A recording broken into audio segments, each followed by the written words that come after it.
इसके पीछे युगों से जुड़ी हुई एक परंपरा छिपी है। इसको तमिल में सेंगोल कहा जाता है और इस शब्द का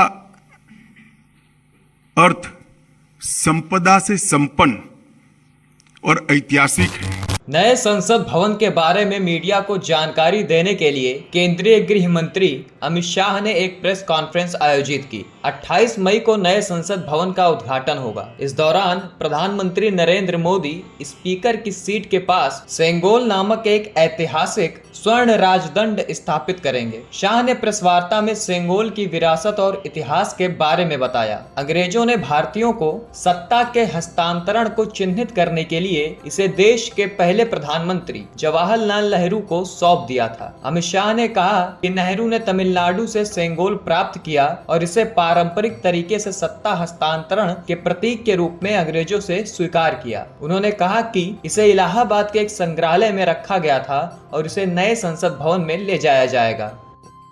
1947 में सत्ता के हस्तांतरण हेतु नेहरू जी ने श्री राजगोपालाचारी, जिन्हें राजा जी के नाम से भी जाना जाता था, उनसे राय मांगा, जिस पर उन्होंने काफी सोच विचार और अनुसंधान करने के बाद भारत की प्राचीनतम साम्राज्यों में से एक तमिलनाडु के चोला साम्राज्य में सत्ता हस्तांतरण के रूप में प्रयोग होने वाली सेंगोल के बारे में उन्हें बताया। सेंगोल शब्द संस्कृत शब्द शंकु से लिया गया है, जिसका अर्थ है शंख। शंख हिंदू धर्म में एक पवित्र वस्तु है और अक्सर इसे संप्रभुता के प्रतीक के रूप में इस्तेमाल किया जाता था। सेंगोल राजदंड एक भारतीय सम्राट की शक्ति और अधिकार का प्रतीक था। यह सोने या चांदी से बना था और अक्सर कीमती पत्थरों से सजाया गया था। सेंगोल राजदंड औपचारिक अवसरों पर सम्राटों द्वारा ले लिया जाता था और उनके अधिकार का प्रतिनिधित्व करने के लिए इस्तेमाल किया जाता था। एक चोला सम्राट से दूसरे चोला सम्राट को सत्ता का हस्तांतरण नीति परायणता के प्रतीक अर्थात सेंगोल सौंप कर किया जाता था। सेंगोल के शीर्ष पर नंदी विराजमान है, जो शक्ति, सत्य और न्याय के प्रतीक हैं। यह एक गोल लंबाकार वस्तु थी जिसे चांदी से बनाकर सोने की परत चढ़ाई गई थी।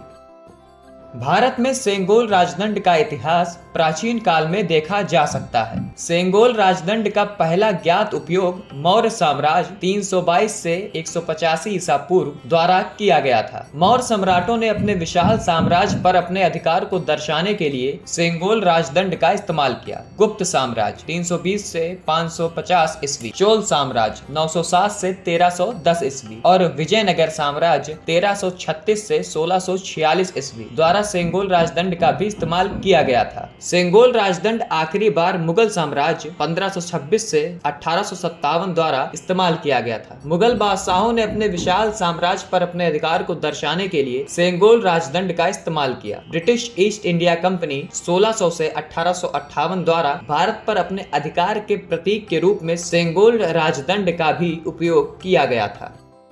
प्रेस कॉन्फ्रेंस में आगे अमित शाह ने कहा कि सेंगोल प्राप्त करने वाले से निष्पक्ष और न्यायपूर्ण शासन की उम्मीद की जाती है। राजदंड चोल साम्राज्य से जुड़ा हुआ है। 14 अगस्त 1947 को आजादी के समय नेहरू को सेंगोल सौंप दिया गया था। अमित शाह ने कहा कि 14 अगस्त को इस कार्यक्रम के दौरान राजेंद्र प्रसाद भी मौजूद थे, जो देश के पहले राष्ट्रपति बने। अमित शाह ने कहा कि 1947 के बाद सेंगोल को कमोबेश भुला दिया गया था। फिर 1971 में एक तमिल विद्वान ने किताब में इसका जिक्र किया। अमित शाह ने कहा कि हमारी सरकार ने 2021-22 में इसका जिक्र किया। अब इसे नए संसद भवन में स्थापित किया जाएगा।